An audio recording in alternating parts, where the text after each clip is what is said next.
तुझा महाराष्ट्र न्यूज सदैव आपल्यासोबत। हॅलो फ्रेंड्स, मी अनुराधा मनोरंजन कॅफे मध्ये आपलं स्वागत करते।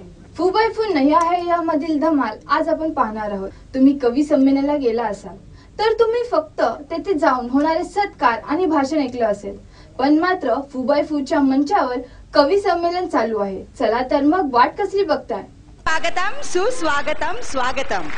तुम्हा सर्वांचं स्वागत करते तुमच्या आवडत्या कार्यक्रमात।